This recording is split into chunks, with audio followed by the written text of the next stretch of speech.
Hello, and you're listening to Conquering Chaos and Mayhem. I'm today's moderator, Brett Glover, and I'm pleased to introduce the host of Conquering Chaos and Mayhem, Darryl Culley. Darryl, how are you today?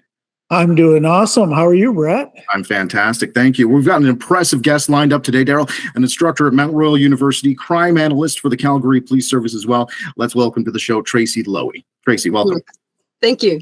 Thank you. And Darryl, I'll turn the floor over to you now and enjoy what promises to be a very interesting conversation. Absolutely. Tracey, can you just tell us from a high perspective a little bit about your background? It's fascinating.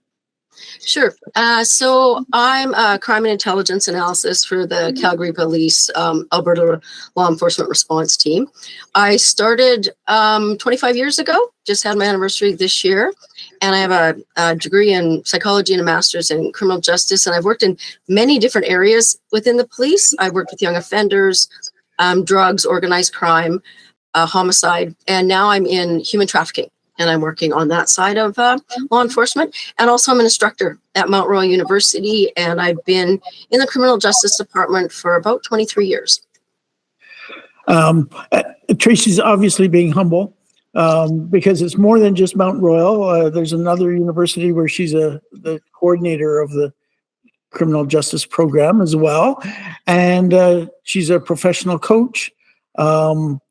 A senior leader in the Tony Robbins organization, having traveled the world with Tony, doing programs, and many other things. You're involved in a mentoring program for students, and I know you've got this passion on the human trafficking side.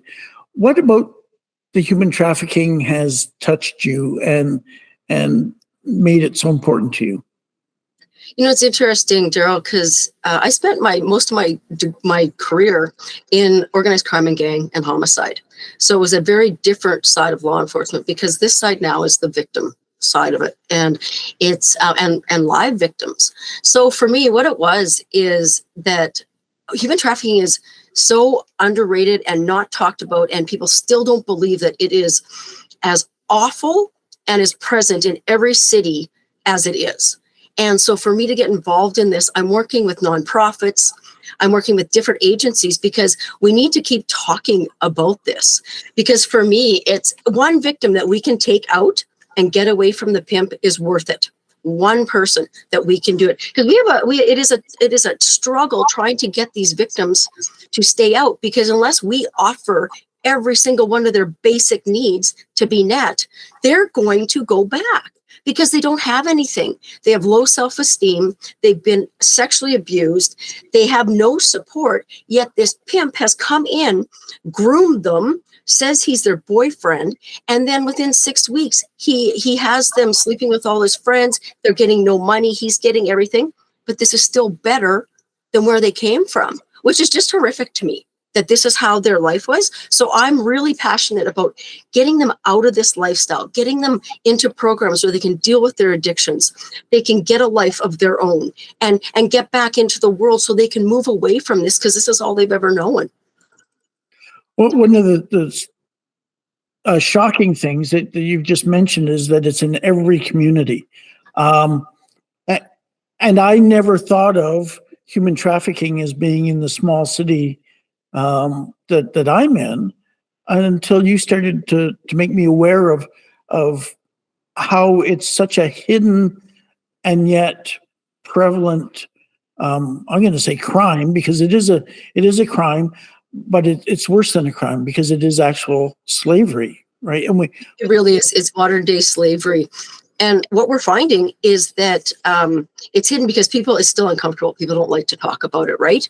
They still say it flies, a little bit under the radar. It's not under the radar. It's in every single community. And if you look at it, it's in my community where I live.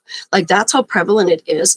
And people, they'll say, oh, it's the oldest, crime. And it is actually the most growing crime in Canada right now. It's topping drug trafficking because it's so lucrative for the pimps. They are making billions of dollars off of this. And so they're capitalizing on it. And these young women aren't seeing any of the money. It's just the pimps that see the money. And they always say too, oh, if we could do something with the demand, that's very true. We wish we could do something about the demand. And we're trying, but what we're doing is working with one victim at a time to help them and move them forward, and still working on how can we change the demand for this type of crime. So I'm going to make an assumption here. Most of the victims being women, but not all of them. Not all. Nope, there are men too. And how do they get caught up in it? And at what age are we seeing this starting to happen? The early, like usually around 13 years old. And in our unit, we weren't working with young offenders. They're called PSECA, and they're the youth. They're 12 to 17. Our child abuse unit was, but recently we have taken over. So our human trafficking now is looking at all ages. The thing is, they get into it because they might have been in an abusive situation in their family. They all have been sexually abused. This is my experience. They've all been sexually abused. It's been by a family member, a boyfriend, somebody in their life. And what these pimps do is they target them. Recently, they're targeting the Indigenous communities in Northern Alberta and BC. And these women are just absolutely stunning. They would be referred to, and they said, I was an Indian princess in high school, and just beautiful young ladies.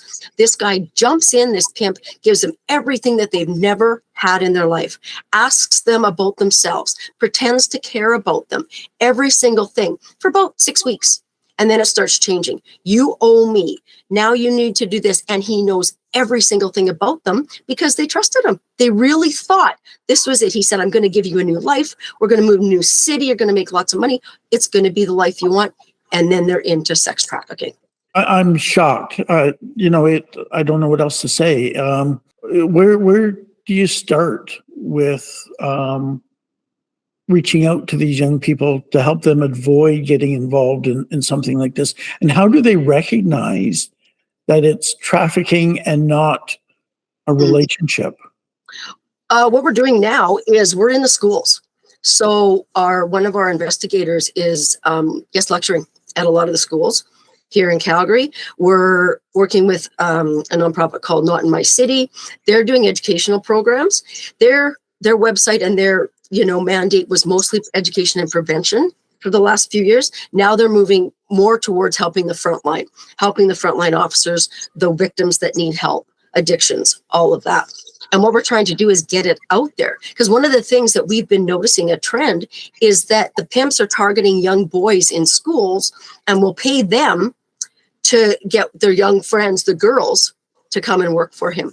Yeah, it was $1,000 that was given to a young boy to say, if you can get any of the girls in your class to come work for us, we'll pay you.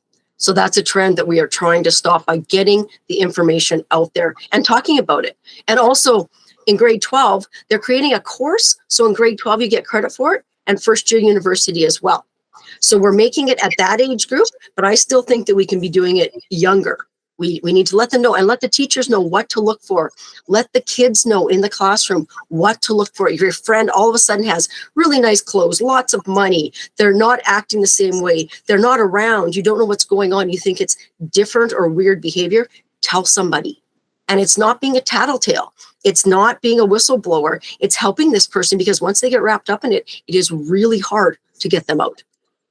Numbers. What kinds of numbers are we talking about, either in your community, or I don't know if you have information to the national numbers, that type of thing. But how prevalent is it in Canadian society? Oh, it's very prevalent. We don't have numbers. That's the hard part, is we can't quantify it, right? There's just, even by our reports, that's not accurate at all. I have about 100 in the queue that we could be working on right now. We have to prioritize them, right? 100 victims that have come forward, and we could be doing a project on them right now. We don't really have solid numbers. I know Ontario has had great conviction rates, and so we're working with Ontario. It's called the Human Trafficking Prosecutors Team, and in Peel, and they have these different teams that have task force dedicated to human trafficking. So dedicated Crown, they have like 20 investigators on a team, an analyst and a survivor has joined their team.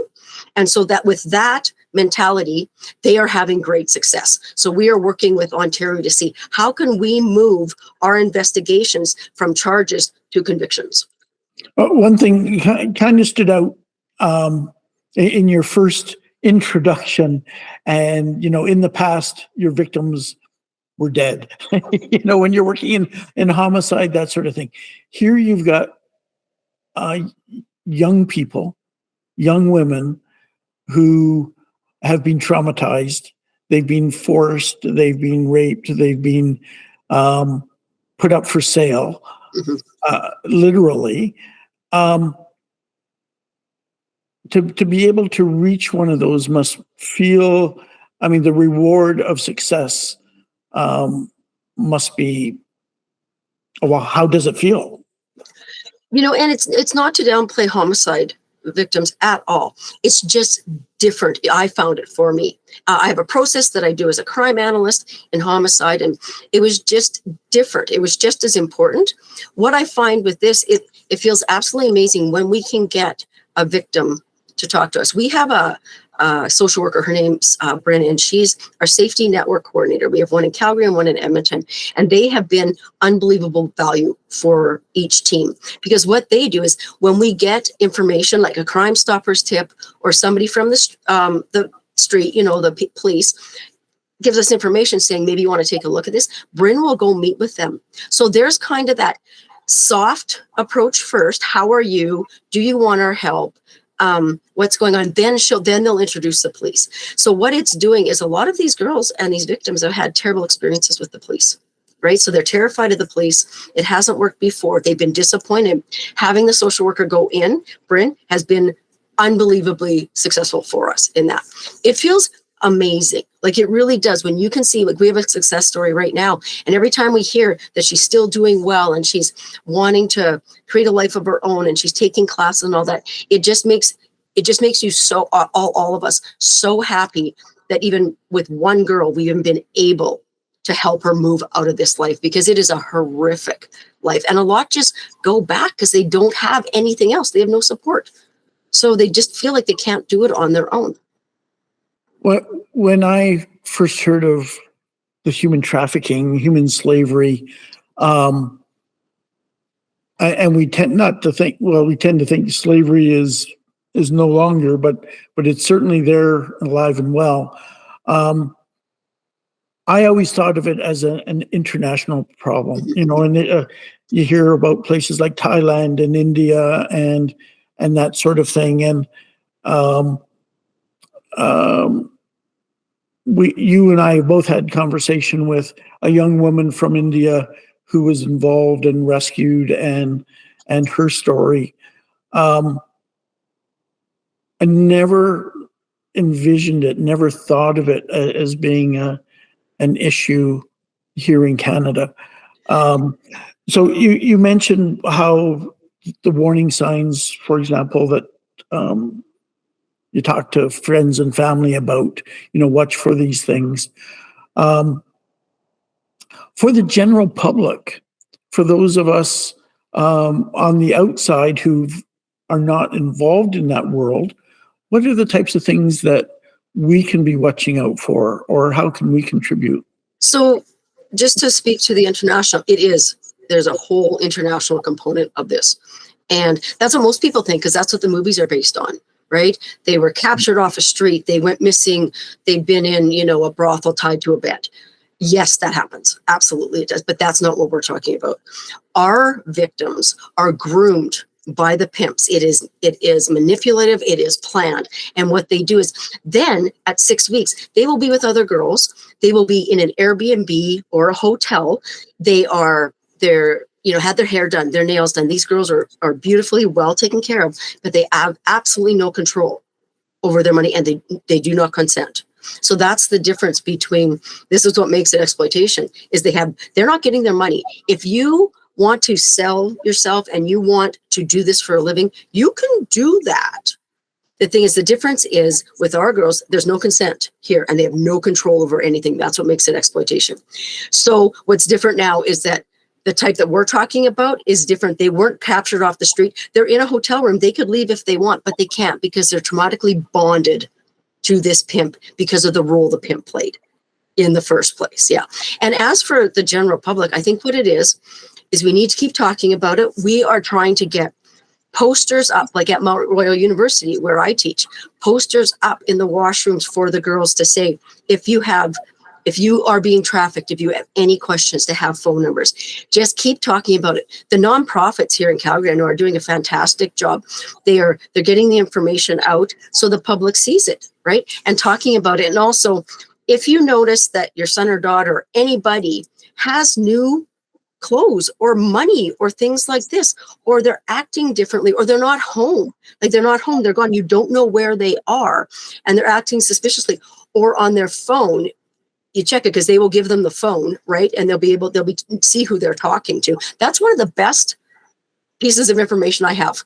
It's called the Celebrate. When we dump a phone, the text messages between the pimp and the victim, because I can see everything: consent and control. I can see abuse. I can see she has no money. She transferred the money she has to him, and he gives her little bits at the time. He's in total control of that. So yeah, I think it's just keep talking about it. Some more awareness of us being out there and making it a global issue, and say this isn't something that's going away. We're not going to stop talking about it just because people are uncomfortable with it. We need to make it so everybody knows what it's about. Every single one of my friends has said the same thing. They're like, I had no idea it was in our communities. And so they're like, well, how does this happen? So just keep talking about and teaching our students now in high school and in university, so they're talking about it. So when they're going out, they can see it. They can watch for it in their friends and family members. How much is organized crime involved in this? Lots. They're very much in law. It is, but it's not traditional. It's not like we can say it's the bikers or it's an Asian-based crime or like that. It's not like that. What it is, it's organized, but it's not to the extreme that we can pinpoint at 100%, say the bikers are doing all of this. That's not what it is in Calgary, but they are involved in the entire process. Yes. And it's billions of dollars. Like it's outrageous, the amount of money they are making off these girls and treating them like a commodity. How stressful is that? Dealing with that, seeing the victims, knowing their stories, and knowing sometimes that they're going to go right back because they don't know anything else. It can be stressful. I've learned that I leave it at work. So on Thursdays, of course, unless it's an emergency, but I'm not involved on the weekends with any type of events that happen. And I've also I have a great social life and family and friends outside of work, and I work out. I do all of that because I know from personal experiences that it can take over if you don't release that stress somehow, and also realize that you're doing the best you can, right? And I'm doing everything I can, and that when I'm here, I'm 100% in. And yes, sometimes we're disappointed in the results that we get, and then other times we have great success. So I really value that. You take the wins when you get them, and I know you've received accolades and awards for your work on the homicide side and the gang side, and I'm sure you are touching the lives of individuals in what you're doing now. You know what? It's really rewarding, and also I find being able to share my stories with my students as well helps me a lot for the stress, because I get to, of course, not going before court, but the past stories, sharing it with them and sharing our successes. I find that really helps. Yeah, that's a university side of things that we. It is, yeah. I have the best of both worlds. Right? Yeah, yeah. So you're able to educate a new generation into being alert and aware, and so while you're teaching criminal justice, you're also creating a legacy of people that can follow. Oh, absolutely. And it's prevalent in the university. Like that's the thing. It's called sugardaddy.com. And some of the university students are actually having an older person pay for their university, and they're, having sex, their partner, all of this. And it's a problem. So we're trying to educate them that shouldn't be an option for them, but it is. Some just think, oh yeah, well, why wouldn't I do this? And we're trying to change that mentality because it's very scary, and they don't have to do that, you know? Well, for a dated reference, the movie Pretty Woman. Yeah. Now that wasn't a pimping situation, but it glamorizes the lifestyle, right? Yeah. And so then it's seen as an option. What it is, and then the pimps also, like, not so much sugar daddies, but the pimps themselves have a script. That's one thing that was just fascinating to me. They have a script. They do the same thing every time for the first 6 weeks. You can see it when you talk to the victims after. So they're very manipulative. That's what they're doing. That's their job, right? And they know they're going to make a lot of money off this woman, right? So do they have one? No, they have many. The most I've seen is up to 12. Since I've been in here, usually there's 12 victims, but there's many that they're running at one time. And they've all started in the same process. Yeah. And it's interesting because that's what is kind of on our side, is once we can get to the point that the victim wants to come forward and we share with her that he has 12 other girlfriends, but she thought she was the only one. That helps us because they're like, what do you mean I'm not the only one? They really thought they were, right? And then they start talking and they realize that you're not the only one. So then it kind of gives us a little bit like, we really want to get you out of this. You're not the only one. This is what he was doing. They don't believe us for most of the time, though. It's a challenge to get them to believe us. So what do you want us to take away? How can we as individuals make a difference? What for our listeners who will be from all over, and often our listeners are often in the professional world of emergency services. Yeah. What can they take away from this message this morning? I think the biggest thing is let's keep talking about it. And of course, funding.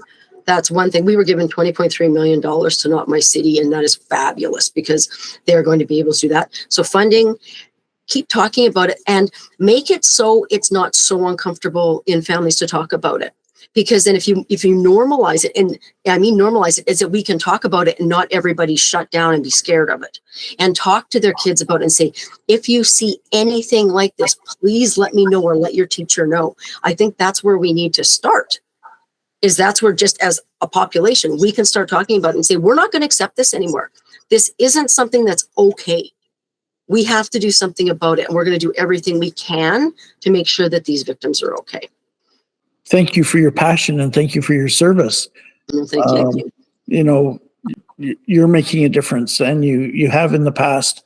And that's really a tribute to you and your team. And like you said, human trafficking teams across the country, probably too few, probably not in every community, but something that we as a public can ask to ensure that our politicians fund those types of issues. So yes, absolutely.